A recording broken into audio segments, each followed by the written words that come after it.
ప్రసాద్ విద్యార్థి సంఘం కార్యకర్తలు సోమయ్యను వెంట పెట్టుకుని పోలీస్ స్టేషన్కి వెళ్లి ఎస్ఐకి విషయాన్ని వివరించి అతని భార్యా పిల్లల్ని విడిపించటానికి తక్షణం తగు చర్యలు తీసుకోవలసిందని కోరారు.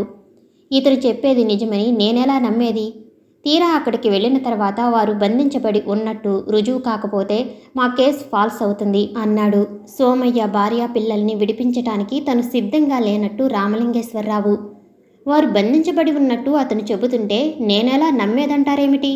ఓ విద్యార్థి తీవ్రంగా ప్రశ్నించాడు. మీరు చెప్పిన ప్రతి మాటను నమ్మాలని ఎక్కడుంది? నిజమని నాకు నమ్మకం కలిగితేనే బయలుదేరతాను. అయినా మీరు రమ్మన్న ప్రతి చోటికి రావాల్సిన అవసరం నాకు లేదు అన్నాడు వారంటే లెక్కలేనట్టు. డబ్బుకు అమ్ముడుపోయి ధనవంతులకు రక్షణ న్యాయం కలిగించటానికి అలవాటు పడిన ఆఫీసరు అతను. ఆకలి దరిద్రంతో అలమటించే శ్రమజీవుల పక్షం వహించి వారికి రక్షణ న్యాయం కలిగిస్తే తనకు లభించేది చెమట వాసన తప్ప ఏమీ కాదని గ్రహించి ధనిక వర్గం పక్షం వహించి దొడ్డిదారిన నెలకు వేలకు వేలు సంపాదిస్తున్నాడు. బాపురెడ్డిని హత్య చేయించిన స్వార్థపరులైన భూస్వాముల నుంచి వేలకు వేలు డబ్బు పుచ్చుకుని ఏ ఒక్కరిని అరెస్టు చేయకుండా హంతకుల ఆచూకీ దొరకలేదని ఫైల్ను మూలన పడేసి కూర్చున్నాడు. ఆ ఎస్ఐ పోతే దేశంలో అత్యవసర పరిస్థితి ప్రకటించబడి ఉంది కనుక తమకు మరికొన్ని అసాధారణమైన అధికారాలు హస్తగతం చేయబడి ఉన్నాయి కనుక తమను ప్రశ్నించే అధికారం సామాన్య పౌరుడికి లేదని మరింత ధీమాగా ఉన్నాడు. ఆ ఎస్ఐ అంటేనే ప్రగతిశీల ప్రజాస్వామ్య విద్యార్థులకు చాలా మంటగా ఉంది. ఇప్పుడు అతను ప్రదర్శిస్తున్న ఈ నిర్లక్ష్య వైఖరికి వాళ్ళు పళ్ళు కొరికారు. వారి ఉద్వేగాన్ని అసహనాన్ని పసిగట్టిన ప్రసాద్, మీరు శాంతంగా ఉండాలి. అత్యవసర పరిస్థితిలో ఏ పోలీస్ ఆఫీసరు ఏ అధికార పక్షం నాయకుడు తప్పు చేసినా తప్పు చేశావని అనే అధికారం కానీ ప్రశ్నించే హక్కు కానీ సామాన్య పౌరుడికి లేదు. ఆ తప్పుల్ని పొరపాట్లను అన్యాయాల్ని చూస్తూ మౌనంగా తలవంచుకుని వెళ్ళవలసిందే. ఎదురు తిరిగి ప్రశ్నించామో అరాచక శక్తులు అభివృద్ధి నిరోధకులని ముద్రవేసి మీసా చట్టం కింద కటకటాల వెనుక కూర్చోబెడతారు. అసాధారణమైన అధికారాలు వీరికి హస్తగతమయ్యాయి. వెళ్ళిపోదాం పదండి అంటూ విద్యార్థుల్ని వెంట పెట్టుకుని వెలుపలికి నడిచాడు ప్రసాద్. మా శక్తి మా అధికారం ఏమిటో ఇప్పటికైనా అర్థమైంది వీళ్లకు తృప్తిగా నవ్వుకున్నాడు ఎస్ఐ. ఇప్పుడు మనం చేయాల్సిన పనేమిటి? ఇతని భార్యా పిల్లల్ని ఆ భూస్వామి వెట్టి చాకిరి నుంచి విడిపించే మార్గం ఏమిటి? సంధ్యారాణి అసహనంగా ప్రశ్నించింది. కలెక్టర్ వద్దకు వెళ్ళటం తప్ప మరొక మార్గం లేదు. అక్కడికే వెళదాం పదండి అంటూ కలెక్టర్ ఆఫీసు వైపుకు బయలుదేరారు. దారిలో న్యాయ సహాయ సంఘం అధ్యక్షుడు యువ న్యాయవాది మూర్తి కలిసి విషయం ఏమిటని ప్రశ్నించాడు.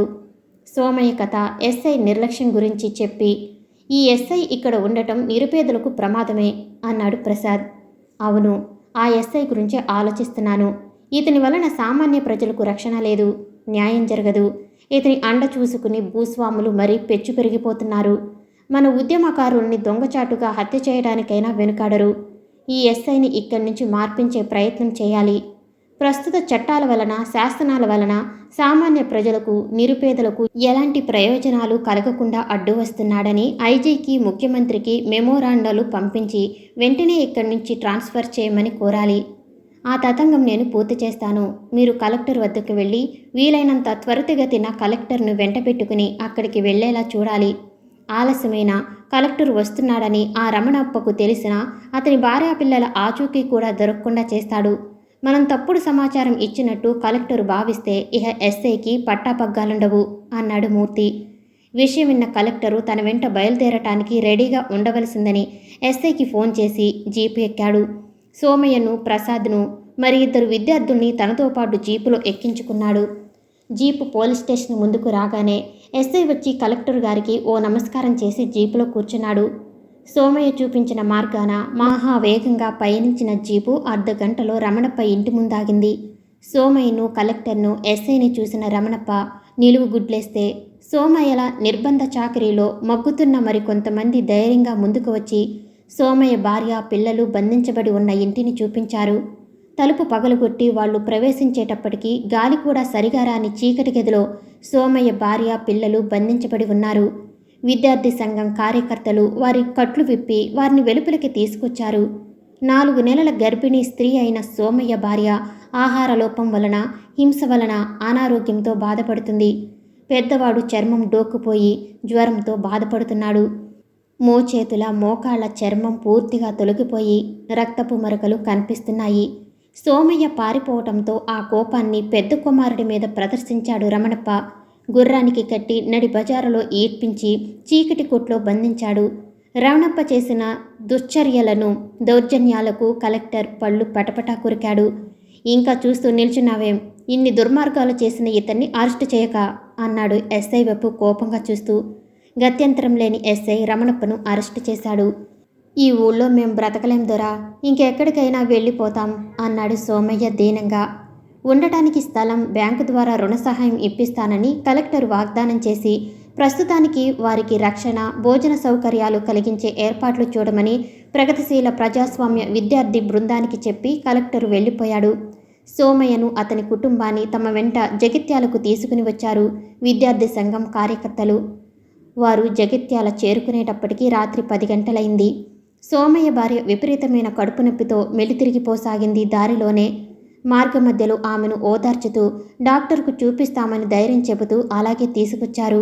జగిత్యాలకు రాగానే ఏమాత్రం ఆలస్యం చేయకుండా కమలా నర్సింగ్ హోముకు తీసుకొచ్చారు. దారి పొడుగునా విపరీతమైన కడుపు నొప్పితో బాధపడుతుందని పరీక్ష చేసి మందులు ఇవ్వాలని చెప్పాడు ప్రసాద్. కమల సోమయ్య భార్యను గదిలోకి తీసుకెళ్లి బల్ల మీద పడుకోబెట్టింది. రహస్యాంగం నుండి విపరీతంగా రక్తం స్రవించటంతో ఆమె వస్త్రాలు రక్తంతో తడిసి ముద్దయ్యాయి. మనిషి కడుపు నొప్పితో మెలితిరిగిపోతుంటే కమల ఆమె పల్స్ చూసింది. తర్వాత బ్లడ్ ప్రెషర్ మరీ క్షీణించింది. పల్స్ వేగంగా కొట్టుకోవటం, బ్లడ్ ప్రెషర్ మందకొడిగా ఉండటం, శరీరం చల్లగా తగలటంతో బొడ్డు కింది భాగాన్ని పరీక్షించింది. ఆ ప్రదేశం రిజిడ్గా మారిపోయింది. రప్చర్డ్ ఎక్టోపిక్ ప్రెగ్నెన్సీ వలన గర్భాశయంలో వృద్ధి చెందాల్సిన పిండం అంతు తెలియని కొన్ని కారణాల వలన ఫాలోపియన్ ట్యూబ్లో వృద్ధి చెందింది. ఆ ట్యూబ్ పగిలి పిండం అబ్జామిన్లోకి రప్చర్ అవడం వలన రక్తస్రావం, విపరీతమైన కడుపు నొప్పి వచ్చి ఉంటుందని గ్రహించిన కమల వ్యాధి నిర్ణయం చేయటానికి బహిష్టు ఆగి ఎంతకాలమైంది అని ప్రశ్నించింది. 4 నెలల నుంచి కావటం లేదమ్మగారు. ఈ కడుపు నొప్పి ఇంతకు ముందెప్పుడైనా వచ్చిందా? లేదమ్మగారు, ఇప్పుడే రావటం. మాట్లాడలేక మాట్లాడుతూ అంది. షాక్ తగిలిన దానిలా ఉండిపోయిన పేషెంట్ను చూస్తూ సందేహానువృత్తి కోసం కాల్ఫోసింటీస్ పరికరాల ద్వారా ఆమె వాజినాను పరీక్షించింది. బ్లడ్ స్టెయిన్డ్ ఫ్లూయిడ్ కనిపించింది. రప్చర్డ్ ట్యూబుల్ ప్రెగ్నెన్సీ అని కమల నిర్ధారణ చేసింది. ఆమె డయాగ్నోసిస్లో ఏమాత్రం లోపం లేదు. ఆమె నిర్ణయించినట్టు పిండం గర్భసంచిలో కాక ఫాలోపియన్ ట్యూబ్లో ఏర్పడింది. గర్భసంచికల తన పరిణామాన్ని పెంచుకునే శక్తి లేని ఫాలోపియన్ ట్యూబ్ పిండం అభివృద్ధి చెందటం వలన పగిలిపోయింది. విపరీతమైన కడుపు నొప్పి, షాక్ వలన కలిగిన లక్షణాలు వచ్చాయి. సరైన తిండి లేక అసలే బలహీనంగా ఉన్న ఆమె ఈ రక్తస్రావంతో మరీ బలహీనమై చావు బ్రతుకుల మధ్య కొట్టుమిట్టాడుతుంది. ఆపరేషన్ చేసి వెంటనే పిండాన్ని బయటికి తీయకపోతే, బ్లీడింగ్ పాయింట్స్ క్యాచ్ చేసి రక్తస్రావాన్ని ఆపకపోతే పేషెంట్ బ్రతకటం కష్టం. కానీ ఆమె శారీరక పరిస్థితి అందుకు సిద్ధంగా లేదు. ఆపరేషన్ ముందు పేషెంట్ జనరల్ కండిషన్ మెరుగుపరచాలి. జనరల్ కండిషన్ మెరుగుపరచాలంటే రక్తం ఎక్కించాలి. కానీ ఇక్కడ దరిదాపుల్లో ఎక్కడా బ్లడ్ బ్యాంక్ లేదు. ఇంకెక్కడి నుంచైనా రక్తం తెప్పిద్దామంటే వ్యవధి లేదు. ఇలాంటివి రేర్ అయిన సీరియస్ కేసులు.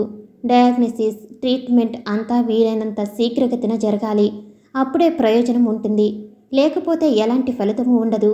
మనసులో అనుకున్న కమల ఇంకేమీ ఆలోచించకుండా ఓ స్థిర నిర్ణయానికి వచ్చిన దానిలా ఐవి డెక్స్ట్రోన్స్ తాత్కాలికంగా ఇచ్చి పేషెంట్కు తన రక్తాన్ని ఇవ్వటానికి నిశ్చయించుకుని సిస్టర్ సహాయంతో బ్లడ్ ట్రాన్స్ఫ్యూషన్కు ఏర్పాటు చేసి తన రక్తాన్ని ఆ పేషెంట్కు ఎక్కించింది. పేషెంట్ జనరల్ కండిషన్ మెరుగైందని గ్రహించి జనరల్ ఎనస్థీషియా ఇచ్చే ఏర్పాట్లు శీఘ్రగతిన ముగించి పెంటోదాల్ సోడియం ఇంజెక్షన్ ఐవీగా ఇచ్చి పేషెంట్ను తెలివి తప్పించి ఆక్సిజన్ నైట్రన్ ఆక్సైడ్తో మెయింటైన్ చేస్తూ సోడా లైమ్ అబ్సార్బర్తో కంట్రోల్డ్ రెస్పిరేషన్లో ట్యూబారియన్ అన్న మస్కులర్ రిలాక్సెంట్ ఇచ్చి ఆపరేషన్ చేయడానికి సిద్ధమైంది. అబ్డోమెన్ అంతా క్లీన్ చేసి స్టెరిల్ టవల్స్ కప్పింది సిస్టర్. తన వద్దనున్న మామూలు పరికరాలతో బొడ్డు కింద మధ్య భాగంలో పొత్తి కడుపును ఓపెన్ చేసి బ్లీడింగ్ పాయింట్స్ని కనిపెట్టి రక్తస్రావాన్ని నిరోధించింది. తర్వాత రప్చర్ అయిన సైడ్ ట్యూబ్ను, ఓవరీని తీసివేసింది. పొత్తి కడుపును తిరిగి యథావిధంగా కుట్టువేసింది. ఇక భయపడాల్సిందేమీ లేదు. 7-8 రోజుల్లో కుట్లు పూడి తీసి ఇంటికి పంపిస్తాను అంది గది నుంచి వెలుపలికొచ్చిన కమల. అమ్మగారు, మా పాలిట దేవతలు మీరు. మీ నెత్తురు ఇచ్చి మా ఆడదాని ప్రాణం కాపాడారు అన్నాడు సోమయ్య 2 చేతులతో దండం పెడుతూ. కమల పెదవుల మీద సంతృప్తితో కూడిన చిరు మందహాసం అస్పష్టంగా నృత్యం చేసింది. సామాన్య మానవుడికి ఇంత సేవ చేస్తావని, వారి ప్రాణాలు నిలపటానికి నీ రక్తం దానం చేస్తావని ఎప్పుడూ ఊహించలేదు అన్నాడు ప్రసాద్. శ్రమజీవులంటే సానుభూతి, సేవాభావం నాలో కలగటానికి కారణం నువ్వు. నీ జీవన విధానం అనే విషయం మాత్రం మర్చిపోకు ప్రసాద్. కేవలం నీ అభిమానం, ఆదరణ, ఆప్యాయత పొందటానికే ఇదంతా చేస్తున్నానంటే నమ్ముతావా అంది అలాగే నవ్వుతూ. కమల హర్షోల్లాసంతో అన్నాడు నవ్వుతూ. ఇందువలన ఈ శ్రమజీవుల అభిమానం, ఆప్యాయత పొందుతున్నాననుకో. నిజంగా మనిషికి ఇంతకంటే కావలసినదేముంది అనిపిస్తుంది.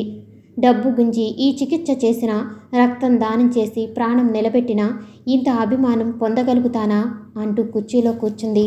ప్రధాని 20 సూత్రాలలో ముఖ్యమైనవి భూములు లేని వారికి మిగులు భూమి పంపిణీ, నిరుపేదలపై ప్రకటించిన మారిటోరియం, పేదలకు రుణాలు లభింపచేయటం వంటివి ఆచరణలో ఎంతవరకు సఫలీకృతమయ్యాయో పరిపూర్ణంగా గ్రహించాలని ప్రగతిశీల ప్రజాస్వామ్య విద్యార్థులు ఒక నివేదికను తయారు చేశారు. ఆ నివేదికను బట్టి తేలిందేమిటంటే రాష్ట్ర ప్రభుత్వం 3 లక్షల ఎకరాలకు పైగా మిగులు భూమి ఉందని వెల్లడించిన నిరుపేదలకు పంపింది 30,000 ఎకరాలు మాత్రమేనని, వారి స్వాధీనమైంది 3,000 ఎకరాలు మాత్రమేనని, ఆ 3,000 ఎకరాలు కూడా వ్యవసాయానికి అయోగ్యమైనదని, ఎక్కడో రాళ్ల గుట్టల్లో, మెరక దెబ్బల్లో తొండలు గుడ్లు పెట్టేదని, దాన్ని వ్యవసాయ యోగ్యంగా మార్చి అందులో ఫలసాయం తీయటం ఈ జన్మలో సాధ్యం కాదని గ్రహించినప్పుడు ప్రసాద్ భారంగా నిట్టూర్చాడు. పోతే వారి నివేదిక ప్రకారం అధికార పక్షంలోని ప్రజా ప్రతినిధులకు 100,000 ఎకరాలున్న భూగరిష్ట పరిమితిలో 1 ఎకరం కూడా పోలేదు. వాళ్ళ భూముల జోలికి పోయే ధైర్యం ఏ రెవెన్యూ అధికారికి లేదు. ఎందుకంటే వారు అధికారం కింద హాయిగా ఉన్నారు. ఆ ఎమ్మెల్యేలకి, ఎంపీలకే కాక వారి బంధువుల వర్గం వాళ్ళ భూములు కూడా పోలేదు. పోతే మరి కొంతమంది భూస్వాములు రెవెన్యూ అధికారులకు, ల్యాండ్ ట్రిబ్యునల్ అధికారులకు ₹1,000 బహుమానంగా ఇచ్చి తమ భూములు పోకుండా జాగ్రత్త పడ్డారు. అలాంటప్పుడు మిగులు భూమి ఎక్కడి నుంచి ఉంటుంది? నిరుపేదలకు ఎలా లభిస్తుంది? నిస్వార్థంతో, నిష్పాక్షికంగా ఏ అధికారి అయినా వ్యవహరించి మిగులు భూమిని లాక్కుని పేదలకు పంచితే అది నిరుపేదల స్వాధీనం కావటం మరీ కష్టంగా ఉంది. ఆ భూస్వామిని ఎదిరించి ఆ భూమిని సాగు చేసే ధైర్యం బక్కచిక్కిన ఆ బడుగు వర్గానికి లేదు. అవినీతికి, లంచగొండితనానికి అలవాటు పడిన పోలీసు అధికారులు ఆ భూస్వామికే రక్షకులు కల్పించి ఆ నిరుపేదల్ని 4 తన్ని నోరు మూయిస్తున్నారు. ఎవరైనా గట్టిగా మాట్లాడితే మీసా క్రింద కటకటాలలో పెడతామని బెదిరిస్తున్నారు. అట్టడుగున ఉన్న బడుగు వర్గాన్ని రుణభారం నుంచి విముక్తి కలిగించినట్టు ప్రకటించిన ఏ ఒక్కరూ రుణభారం నుంచి విముక్తులు కాలేదు. ప్రజల నుంచి, వడ్డీ వ్యాపారస్తుల నుంచి తీసుకున్న అప్పుల్ని ఎగవేయవలసిందని ప్రభుత్వం ప్రకటించిందే కానీ ప్రభుత్వానికి ఉన్న అప్పులు చెల్లించనవసరం లేదని మాత్రం ప్రకటించలేదు.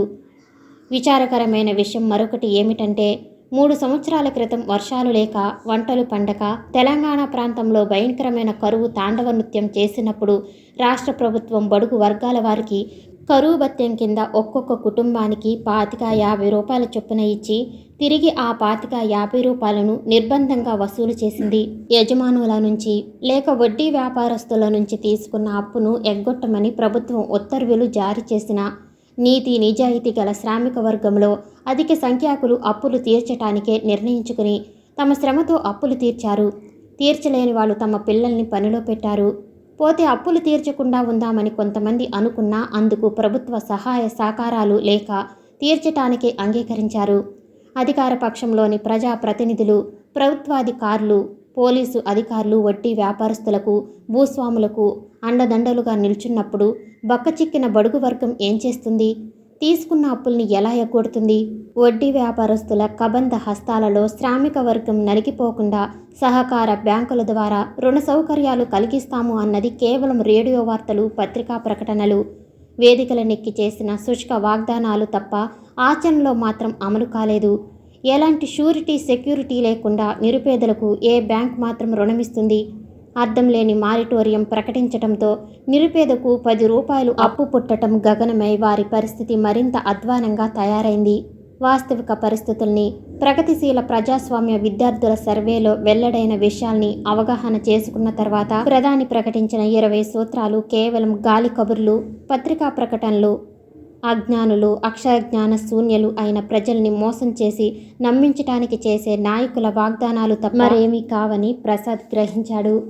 ఈ సూత్రాలు ఆచరణలో సఫలీకృతం కాకపోవటానికి కారణం ఏమిటి? ఈ సూత్రాల్ని వాస్తవంగా అమలు జరపాలనే భావం ఆ సూత్రాల్ని ప్రకటించిన నాయకులలో లేకపోవటమా? లేక వాటిని అమలుపరిచే ప్రభుత్వ యంత్రాంగంలో లోపమా?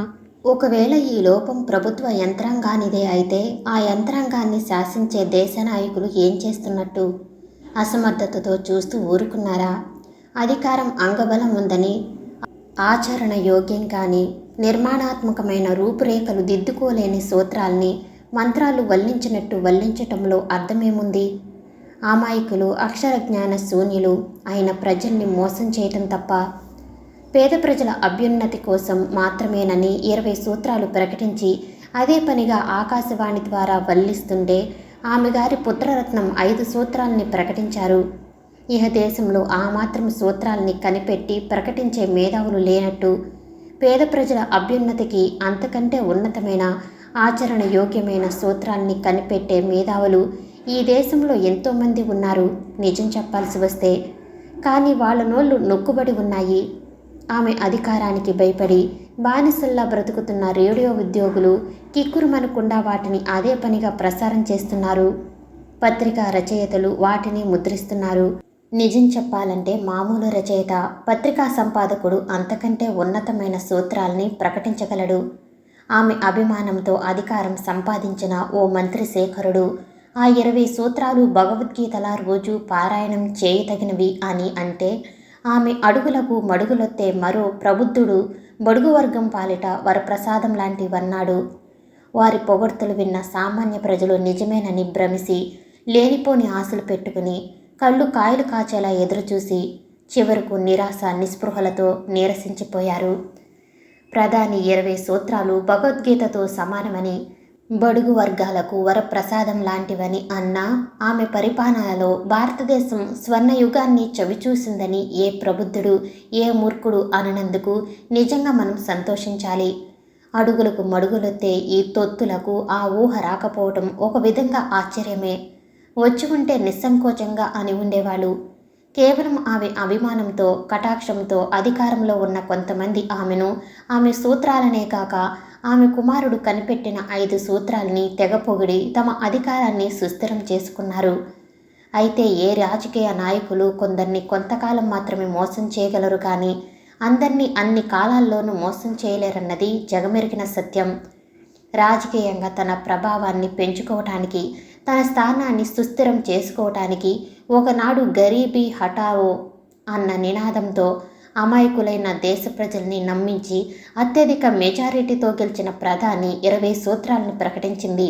ఆ గరీబీ హఠావో అన్న నినాదంతో దారిద్ర్యం ఎంత మటుకు నిర్మూలించబడిందో కనీసం తెలుసుకోవటానికి కూడా ప్రయత్నించకుండా ఈ 20 సూత్రాలని ప్రకటించి కేవలం పేద ప్రజల అభ్యున్నతిని కాంక్షించి తన ప్రగతి పథకాలకు ప్రతిపక్షాలు అడ్డువస్తున్నాయని, అభ్యుదయ నిరోధకులు, నిద్రోహకర శక్తులు అయిన ప్రతిపక్షాల ఆటంకాల నుండి తన ప్రయత్నాల్ని రక్షించుకోవటానికి అత్యయిక పరిస్థితిని ప్రకటించడం, మీసా క్రింద వారిని అరెస్టు చేయటం జరిగిందని, అత్యవసర పరిస్థితి వలన సామాన్యుడికి ఎన్నో లాభాలు జరిగాయని, దేశం ముందుకు పోతుందని ప్రజల చెవులు చిల్లులు పడేలా చెప్పుకుపోసాగింది.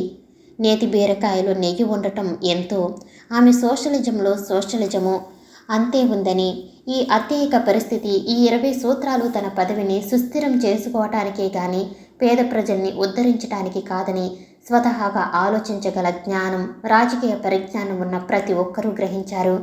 అయితే తాము గ్రహించిన నిజాన్ని బయటపెట్టే ధైర్యం లేనివారు మౌనం వహించారు. మనది ప్రజాస్వామ్య పరిపాలన, పార్లమెంటరీ విధానం అంటూనే నియంతృత్వ ధోరణిలో భావ ప్రకటనను, వాక్ స్వాతంత్ర్యాన్ని, పత్రికా స్వాతంత్ర్యాన్ని పీకి పారేసి దేశ ప్రజల్ని మోగవాళ్ళను చేసింది. పత్రికా రచయితల చేతులకు సంకెళ్ళు బిగించింది. నొక్కిన నోరు ఏం మాట్లాడుతుంది? బంధించిన రచయిత హస్తం ఏం రాస్తుంది? ఏం మాట్లాడితే, ఏం రాస్తే ఏ సెంట్రల్ జైలుకు వెడతారు అనే భయం ప్రతి ఒక్కరికి ఉంటుంది. ఆ భయం లేని వాళ్ళు ఆమె విధానాల్ని, నియంతృత్వ ధోరణిని విమర్శిస్తూ మాట్లాడుతున్నారు, రాస్తున్నారు. మీసా కింద అభివృద్ధి నిరోధకులు, విచ్ఛిన్న కరశక్తులు అనే ముద్రతో బంధించబడి ఎక్కడో తెలియని జైలుకు వెళుతున్నారు. 20 సూత్రాల మీద విశ్వాసం సన్నగిల్లటంతో ప్రస్తుత ప్రభుత్వ విధానాలను విమర్శిస్తూ అమాయకులైన ప్రజల్ని చైతన్యపూరితుల్ని చేస్తూ అన్యాయాల్ని ఎదిరించడానికి అంతా ఏకం కండి అంటూ గేయాలు రాసి స్వయంగా ఆ గేయాలను వెలువరించసాగాడు ప్రసాద్. ప్రభుత్వం తనను బంధించి కటకటాల వెనుక మూసివేస్తుందని తెలుసు. కానీ అందుకు సిద్ధపడే తను నమ్మిన సత్యాన్ని, సిద్ధాంతాన్ని కాగితం మీద పెట్టి గేయాల రూపంలో వెలువడించాడు. అతను రచయిత. అమాయకులైన ప్రజల్ని చైతన్యవంతుల్ని చేయటం అతని ప్రాథమిక కర్తవ్యం.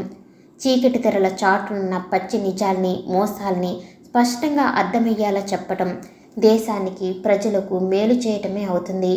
అలాగాక స్వార్థపరులు, అవకాశవాదులు అయిన రాజకీయ నాయకుల్లా నిజమనే చేదు మందుకు అబద్ధమనే పంచదార పూత పూసి ఆ అబద్ధపు బిళ్ళల్ని ప్రజల చేత మింగిస్తూ రచయితగా కూడా ఉంటే ఇక దేశానికి, ప్రజలకు ఈ స్వార్థపరుల నుంచి అధికార వ్యామోహంతో విచక్షణ జ్ఞానం కోల్పోయి నిరంకుశంగా వ్యవహరిస్తున్న ఈ నాయకుల నుండి విముక్తి అంటూ ఉండదు. సమాజాన్ని చైతన్యపూరితం చేసి ప్రగతి పదంలో ప్రజాస్వామ్య పద్ధతిలో నడిపించగల వ్యక్తులలో కళాకారుడు, ఉపాధ్యాయుడు, విద్యార్థి ముఖ్యులు. మహావీరుని కత్తి కంటే మహారచయితల కలం బలమైనది, పదునైనది. చిత్రకారుని కుంచే, గాయకుని స్వరం కూడా అంతటి బలమైనది. రచయితల కలం, చిత్రకారుని కుంచే, గాయకుని గీతం ప్రజల్లో చైతన్యాన్ని, భావ విప్లవాన్ని ప్రతిఫలింపచేసే ఉపాధ్యాయులు యువతరానికి ప్రతినిధులు. భావి భారత పౌరులు అయిన విద్యార్థుల్ని వివేకవంతులుగా, మేధావులుగా తీర్చిదిద్దుతారు. తీర్చిదిద్దబడిన ఆ విద్యార్థులు తుఫాను నాటి సముద్ర కెరటంలా తిరగబడి స్వేచ్ఛా స్వాతంత్ర్యాల్ని సాధించి, నియంతృత్వాన్ని ఎదిరించి అంతం చేసి, ప్రజాస్వామ్యాన్ని పరిరక్షించి, నవ సమాజాన్ని నిర్మించి చీకటి తెరలని తొలగిస్తారు. వెలుగురేఖల్ని, స్వేచ్ఛావాయువును ప్రసారితం చేస్తారు. జగిత్యాల న్యాయ సహాయ సంఘం అధ్యక్షుడైన యువ న్యాయవాది మూర్తి ఇచ్చిన కంప్లైంట్ మీద ఎస్ఐ రామలింగేశ్వరరావుకి ట్రాన్స్ఫర్ అయ్యింది. తన ట్రాన్స్ఫర్ ఆర్డర్ చేతికి రాగానే నన్ను ట్రాన్స్ఫర్ చేయించేటంత మగాళ్ళు వీళ్ళ అంతు చూస్తాను, నేను పోతానని అనుకుంటున్నారేమో. రేపు ఈ పాటికి ఈ ఆర్డర్స్ను రద్దు చేసుకుని రాకపోతే, వీరి పని పట్టకపోతే, మీసా కింద బొక్కలోకి నెట్టకపోతే నా పేరు రామలింగేశ్వరరావే కాదు అని మనసులో శపథం చేసినంత గట్టిగా అనుకుని ప్రజల నుంచి లంచం రూపంలో లాగిన డబ్బులోంచి ఓ 10,000 జేబులో వేసుకుని ఎమ్మెల్యే గారి వద్దకు పరుగెత్తినంత వేగంగా వెళ్ళి విషయాన్ని వివరించాడు. ఇదంతా ఆ ప్రగతిశీల ప్రజాస్వామ్య కార్యకర్తల పనని, ఆర్డర్స్ను క్యాన్సిల్ చేపించటానికి డిఐజీ వద్దకు రావాల్సిందని అర్థించాడు. ఒక్క నా మాటతో నీ ట్రాన్స్ఫర్ క్యాన్సిల్ అవుతుందంటావా? ఎమ్మెల్యే గారు కొంచెం సందేహంగానూ తైలం కూడా కావాలన్నట్టు హెచ్చరిక చేస్తూ అన్నాడు. డిఐజీతో మీరు ఒక్క మాట అంటే చాలు, తత్తిమా విషయాలు నేను చూసుకుంటానుగా. ఈ విషయంలో 10,000 ఖర్చు చేయాలనుకుంటున్నాను. అవసరమైతే మరో 5,000కైనా వెనుకాడను అన్నాడు రామలింగేశ్వరరావు పట్టుదలతో ఉన్నవాడిలా. అంటే ఇక్కడ పై సంపాదన బాగానే ఉందంటావు, నవ్వుతూ అన్నాడు ఎమ్మెల్యే గారు. ఎంత సంపాదన ఉన్నా మా పని కాకుల్ని కొట్టి గద్దలకు పెట్టడమేగా. గద్దలకు పెట్టావు కానీ నాకు మాత్రం ఇంతవరకు పెట్టలేదు సుమా. ఆ విషయం గుర్తుంది సార్. ఈ విషయంలో సక్సెస్ అయితే మీ విషయము చూస్తాను. సరే పద అంటూ ఎమ్మెల్యే గారు బయలుదేరారు. ఇలాంటి ఎస్ఐల అవసరం తన ఏరియాలో ఎంతైనా ఉందని, అవసరమైతే హోమ్ మినిస్టర్తో ఫోన్ చేపిస్తానని ఎమ్మెల్యే గారు డిఐజీతో చెప్పడంతో రామలింగేశ్వరరావు బల్లకిందుగా 10,000 అందించడంతో రామలింగేశ్వరరావు ట్రాన్స్ఫర్ క్షణాల మీద క్యాన్సిల్ అయింది. తనను ఫలానా చోట ఫలానా తారీఖున కలుసుకోవలసిందని ముఖ్యమంత్రి నుండి కబురొచ్చింది ప్రసాద్కు. ఎందుకొరకు, ఏ విషయం గురించి అన్న విషయం అందులో లేదు. వెళదామా, మానుకుందామా, పోని వెళితే విషయమైనా తెలుస్తుంది కదా అని వెళ్ళటానికే నిర్ణయించుకుని ఆ ఫలానా తారీఖున ఆ ఫలానా చోటుకు వెళ్ళాడు ప్రసాద్. ముఖ్యమంత్రిని కలిసి తనను తాను పరిచయం చేసుకున్నాడు. ఓ ప్రసాద్ అంటే నువ్వేనా? నీ గురించి వినటమే కానీ నిన్ను చూడటం మాత్రం ఇదే ప్రథమం. హుందాగా టీవీగా సోఫాలో వాలి మందహాసం గావిస్తూ అన్నాడు ముఖ్యమంత్రి. నీ గేయాలు చూసి నీ గురించి విన్నప్పుడు యవ్వనం భవిష్యత్తు మీద ఆశలు కాంక్షలు నశించిన ఏ వృద్ధుడు అనుకున్నాను. యువరక్తం ఉరకలు వేసే కోరికలు జ్వలించే యువకుడని ఏమాత్రం ఊహించలేకపోయాను. యువకుడని ఇప్పటికైనా గ్రహించారు కదా. పోతే నన్ను పిలిచిన విషయం తెలియపరచడానికే కదయ్యా పిలిచింది. మధ్యలోనే అన్నాడు. నీ కవితాశక్తి, రచనా ప్రతిభ అద్భుతం. కానీ ఆ ప్రతిభను వృధా చేస్తున్నానని అనిపిస్తుంది. నా కవితాశక్తిని వృధా చేస్తున్నానా? కొంచెం ఆశ్చర్యంగా ప్రశ్నించాడు ప్రసాద్. పేద ప్రజల పక్షం వహించి ఆకలి కవిత్వం రాయటం, ప్రభుత్వ విధానాల్ని విమర్శించడం వృధా చేయటం గాక ఏమవుతుంది? వృధా చేయటమే కాక దుర్వినియోగం చేయటం అని కూడా అనాల్సి వస్తుంది. విషయాన్ని కొంతవరకు గ్రహించిన ప్రసాద్ ఇంకా ఏం చెబుతాడో విందామన్నట్టు మౌనంగా ఉండిపోయాడు. ఈ దిక్కుమాలిన సోషలిజం కవిత్వం రాయటం వలన నీకేం ఒరుగుతుంది? నీ ఆకలి తీరుతుందా? నువ్వు సుఖపడతావా? మరి ఎలాంటి కవిత్వం రాస్తే నా ఆకలి తీరుతుందంటారు? నేను సుఖపడతానంటారు? మా ప్రభుత్వాన్ని పొగుడుతూ గీతాలు రాయి. ప్రధాని 20 సూత్రాలని, ఆమె పుత్రరత్నం 5 సూత్రాలని ఆధారంగా చేసుకుని నాటికలు, కథలు రాయి. 20 సూత్రాల వలన, ప్రస్తుత ప్రభుత్వ విధానాల వలన అట్టడుగున అణగారిన బడుగు వర్గానికి ఎంతో మేలు జరిగిందని, దారిద్ర్యం తొలగించబడిందని, దేశంలో నవశకం, నవ సమాజం ప్రారంభమైందని రాయి. అలా రాస్తే మధ్యలోనే ప్రశ్నించాడు ప్రసాద్. నిన్ను ప్రభుత్వం పోషిస్తుంది. నీ ప్రయాసకు ప్రయత్నానికి పారితోషికంగా ప్రభుత్వం డబ్బు ఇస్తుంది. కావాలంటే ఓ పద్మశ్రీ అవార్డు, సాహిత్య అకాడమీలో సభ్యత్వం కూడా ఇస్తుంది.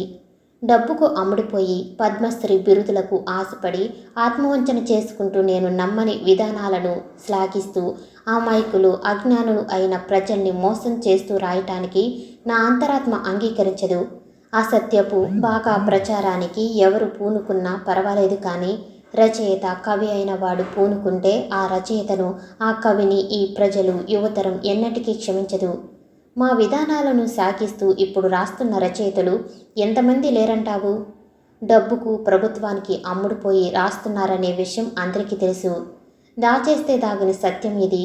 కానీ పరన్నాజీవుల్లాంటి ఈ రచయితలు, ఈ కవులు ఒకనాడు ప్రజల ముందు దోషులా నిలబడి తమ రాతలకు చేసిన మోసాలకు సమాధానం చెప్పుకోవలసి వస్తుంది. ఆ సమయం ఎప్పటికీ రాదు. కానీ మమ్మల్ని, మా విధానాల్ని విమర్శించినందుకు నువ్వు మాత్రం సమాధానం చెప్పుకోవలసి వస్తుంది. సరే, నీతో మాట్లాడటానికి ఎక్కువ సమయం లేదు. నా కవితల బోలెడు ఎంగేజ్మెంట్స్ ఉన్నాయి. నే కోరిన పద్ధతిలో నీ రచనా ప్రతిభను వినియోగిస్తానంటావా లేదా అన్నాడు చివరికి తేల్చి చెబుతూ. వినియోగించడం అంటే దేశం సుభిక్షితంగా ఉందని, బడుగు వర్గాల ఆర్థిక పరిస్థితులు ఈ 20 సూత్రాల ఆర్థిక కార్యక్రమం అమలులో మెరుగుపడిందని, భూమి లేని వారికి భూమి, ఇల్లు లేని వారికి ఇల్లు లభించాయని రాయటం కాదా? అవును, ఇంకా అంతకంటే బ్రహ్మాండంగా నాయకత్వంలో దేశం సోషలిజం వైపుకు పురోగమిస్తుందని, నవ సమాజ నిర్మాణం చురుకుగా సాగుతుందని, దేశంలో అత్యయిక పరిస్థితి ప్రకటన తర్వాత ప్రజల్లో క్రమశిక్షణ, దేశంలో శాంతి భద్రత, సుస్థిరత ముందెన్నడూ లేనంతగా అలవడిందని, ప్రభుత్వ యంత్రాంగంలో అవినీతి, లంచగొండితనం రూపుమాసిపోయిందని, స్మగ్లర్స్, అక్రమ నిల్వదారులు జైళ్లలో ఉండటంతో నిత్యావసర వస్తువుల ధరలు బాగా తగ్గాయని, ఒకటేమిటి అత్యయిక పరిస్థితి ప్రకటించడం వలన, 20 సూత్రాల కార్యక్రమం వలన సామాన్యుడికి లక్షలాది లాభాలు చేకూరాయని, దేశం స్వర్ణయుగాన్ని చూడబోతుందని రాయాలంటారు. మధ్యలోనే వ్యంగ్యంగా అన్నాడు ప్రసాద్. అవును,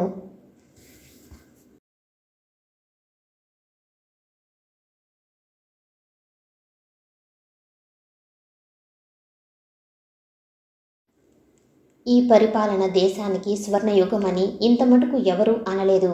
ఎంతైనా ప్రతిభ, సృజనాత్మకత, శక్తి ఉన్న రచయితవు కదా నువ్వు. ప్రసాద్ వ్యంగ్యాన్ని ఏమాత్రం గ్రహించకుండానే అన్నాడు. ఇలా రాయటానికి నాకేం అభ్యంతరం లేదు, కానీ ఇప్పుడు మాత్రం కాదు అన్నాడు ప్రసాద్. మరి ఎప్పుడు? ఈ 20 సూత్రాలు ఆచరణలో సఫలీకృతమై దేశంలో నిజమైన సోషలిజం స్థాపించబడి కష్టజీవుల చెమట బిందువులకు సరి అయిన ఖరీదు కట్టి శ్రమకు తగిన ఫలితం లభించేసినప్పుడు అట్టడుగున అణగారిన వర్గంలో ఆకలి మంటలు, ఆకలి చావులు తొలగి వారి కళ్ళల్లో నిరాశ, నిస్పృహలకు బదులు జీవనకాంతి, నవోత్సాహం వెల్లివిరిసినప్పుడు, కన్నీరు పన్నీరుగా మారి ఎండి శుష్కించిన వారి పెదవులపై చిరు మందహాసం నర్తించినప్పుడు, మీరు చెప్పిన దానికంటే బ్రహ్మాండంగా ప్రధాని 20 సూత్రాలు పేద ప్రజల పాలిట భగవంతుడిచ్చిన దివ్య వరాలుగా ఈ నాయకత్వంలో దేశ ప్రజలు స్వర్ణయుగాన్ని చూశారని రాస్తాను. అప్పటి వరకు కోపాన్ని అణుచుకోలేక పళ్ళు కొరుకుతూ అన్నాడు ముఖ్యమంత్రి. సత్యాన్ని ప్రచారం చేస్తాను.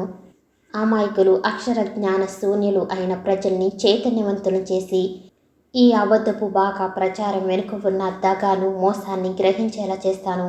అందువలన మా ప్రభుత్వం పడిపోదు, కానీ నువ్వు మాత్రం సుఖపడవు, పైగా కష్టాలు పాలవుతావు. ఆకలితో అనారోగ్యంతో దరిద్ర దేవత పదగట్టనతో అణగారి విలాపాగుల్ని విషాదశ్రువుల్ని వర్షిస్తూ అంధకారంలో బ్రతుకుతున్న లక్షలాది ప్రజల్ని చూసిన క్షణంలోనే సుఖించాలనే స్వార్థాన్ని వదులుకున్నాను. పోతే కష్టాలు బాధలు అంటారా, వాటిని గురించి నాకు ఎలాంటి భయమూ లేదు. అయితే నువ్వు కటకటాల వెనుక కూర్చునే రోజు ఎంతో దూరం లేదని చెప్పాల్సి వస్తుంది. చాలా దగ్గరలో ఉందని కూడా గ్రహించాను. అత్యవసర పరిస్థితి ప్రకటించడంతో, మీసా చట్టాన్ని అమలుపరచడంతో ప్రభుత్వాన్ని, ప్రభుత్వ విధానాలను వ్యతిరేకించిన ప్రతి ఒక్కరిని ఎందుకు అరెస్టు చేస్తున్నామో కూడా చెప్పకుండా అరెస్టు చేసే అసాధారణ అధికారాలు రాష్ట్ర ప్రభుత్వాలకు దారాదత్తం చేయబడిందని కూడా తెలుసు. అయితే మీసా కింద అరెస్టు చేసే ముందు మీకు చేయాల్సింది ఒక్కరే. అభివృద్ధి నిరోధకుడు లేకపోతే సంఘ విద్రోహకరము విచ్ఛిన్నకరము అయిన కార్యకలాపాలలో పాల్గొంటున్నాడని ఓ అసత్య ముద్రణ కొట్టడం. స్వార్థరహితుడు, త్యాగశీలి, ఋషితుల్యుడు అయిన జయప్రకాష్ నారాయణనే అభివృద్ధి నిరోధకుడుగా, శాంతి భద్రతలకు ముప్పు కలిగించే నిద్రోహకర శక్తిగా ముద్రగొట్టిన మీ ప్రభుత్వానికి సామాన్య రచయితనైన నా మీద అలాంటి అసత్యపు ముద్ర కొట్టడం అంత కష్టమేమీ కాదని నాకు తెలుసు. అరెస్టు కావటానికి నేనేం భయపడటం లేదు. ఈ క్షణంలో అరెస్టు చేయటానికి మీరు సిద్ధమైతే నా చేతిని ముందుకు చాపటానికి నేను సిద్ధంగానే ఉన్నాను. ఆ పని పోలీసులు చేస్తారు త్వరలో. ఈయన వెళ్ళవచ్చు నిర్లక్ష్యంగా అన్నాడు. ఈ అసత్యపు ప్రచారాలతో, అబద్ధపు రేడియో ప్రసంగాలతో, పత్రికా ప్రకటనలతో ఇంకెంతో కాలం ప్రజల్ని మోసం చేయలేరని, మీ నియంతృత్వానికి, దమన నీతికి తాత్కాలిక విజయం లభించిన అంతిమ విజయం ప్రజాస్వామ్యానిదేనని, ధర్మానిదేనని గ్రహించడం ఎంతకైనా మంచిది. ఈనాడు నియంతృత్వంతో, దమన నీతితో నిర్దారణ్యంగా అణచివేయబడిన ప్రజలు, మేధావులు, విద్యార్థులు, ఉపాధ్యాయులు, స్వచ్ఛంద సంఘ సేవకులు చైతన్యంతో ఉప్పొంగిన సముద్ర కెరటంలా తిరగబడిన నాడు మీ ప్రభుత్వాలు తల్లకిందులవుతాయి. మీ సింహాసనాలు ఖాళీ అవుతాయి. మీ అక్రమాల్ని, అన్యాయాల్ని, ఈ అధికార దుర్వినియోగాన్ని, అధికార గర్వంతో కళ్ళు పొరలు గమ్మి చేసిన దురాగతాల్ని ప్రజా న్యాయస్థానాలలో విచారించి ప్రజలే తీర్పు, శిక్ష విధించే రోజు తప్పకుండా వస్తుంది అంటూ వెలువెలికొచ్చాడు ప్రసాద్. అతను రచయితలకు ప్రతినిధి.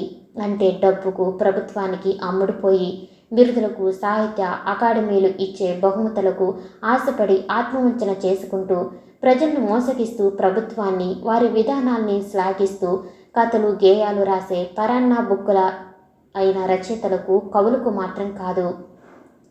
మనస్సాక్షి ప్రబోధానికి అనుగుణంగా చూసింది చూసినట్టు, విన్నది విన్నట్టు, నిజాన్ని నిజంగా రాసి ప్రజల పక్షం నిలిచి అందుకు శిక్షగా చెరసాలలు చూడటానికి, ఉరికొయ్యల్ని ముద్దు పెట్టుకోవటానికి సిద్ధపడే రచయితలకు, కవులకు ప్రతినిధి అతను.